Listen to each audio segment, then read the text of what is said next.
So this is our week 4, day 1 activity. So we are sequencing what happens in order in our pictures, and we're going to glue them on here. If you don't want to glue them and you just want to place them for practice continuously, that's okay as well. But you're going to go down here and read your sentences on the bottom. I see an egg. I see a crack in the egg. I see a little head. Look, I see a little yellow chick. And you're going to put that in order, or have your child put that in order with the pictures. So we've got 1, 2, 3, and 4. So that is your activity for today. I am so excited to announce that we are going to start a new assignment on Mondays that will be due every Thursday, and it's going to do with writing Pete the cat. I had a parent of one of my students inspire me to do this, so I want to thank them, and I am just super excited to start on this journey. If you are not familiar with Pete the cat, this is what he looks like. He is a cat that goes on many adventures, and he usually has a song to sing about his adventures that make it really catchy and easy to understand what's going on in the song. So his books are really fun for comprehension for your child. You can find him by going to YouTube and typing in Pete the cat, and all kinds of stories will come up. This just happens to be a book that I have about Pete the cat. I love Pete the cat and all of his stories and all of his adventures he goes on. Now for our assignment, I have this really nice blue envelope, and I'm going to be putting in all of your letters that you write to Pete the cat into here, and then I'm going to write his address in the middle with mine over here on the left-hand corner, and I'm going to send them in every Thursday whenever I get everybody's. Now for the writing part of it, you can write to Pete about anything.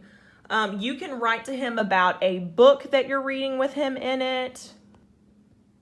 You can write to him about activities that you enjoy doing at home, such as playing in the backyard, cooking with your parents, really anything that you can think of that you would like to write to Pete the cat. So I'm going to do a writing sample, just an example of something that you can write to Pete the cat. Remember, it is never going to be too short and it's never going to be too long, so write as much as you want to.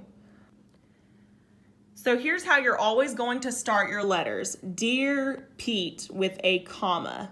And you can also write Dear Pete the cat if you would like to. This is just the way that I'm going to start it, so I'm putting Dear Pete, comma. Okay, so here's my first sentence. I enjoyed your book, Pete the Cat and the New Guy. So all I'm doing with this first sentence is basically telling Pete, hey, I really enjoy reading this book. Next, I'm going to add a sentence about what I liked in the book, Pete the Cat and the New Guy. So here's my second sentence. My favorite part is where you met Gus the platypus. So I talked about a fact that happened in the book, and that's what you can go over with your child. And then at the end, I'm adding a question. Do you enjoy meeting new people? Now I asked a question in the letter because I'm going to see if Pete the cat will answer my question. And then you're going to end your whole letter with your friend, and then you put your name. So I put your friend, Mrs. Benish.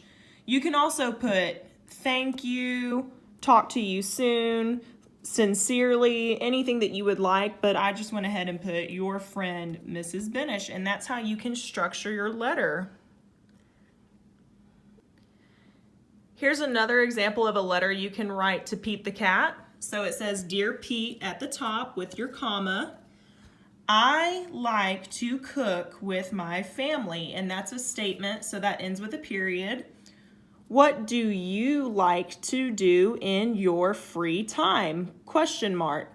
So you want to make sure you're adding that correct punctuation. We have a period when it's a statement and a question mark when it's a question. And then it says, your friend, Mrs. Benish. So this is another example that you can write for Pete the cat. Keep in mind, students, that you have 4 days to complete this, so you can do one sentence at a time each day, starting on Monday. And then don't forget, parents, on Thursday, please either email your child's response or send it to me via the Remind app, and I can get this sent in to Pete the cat. Good job today on reading an ELA.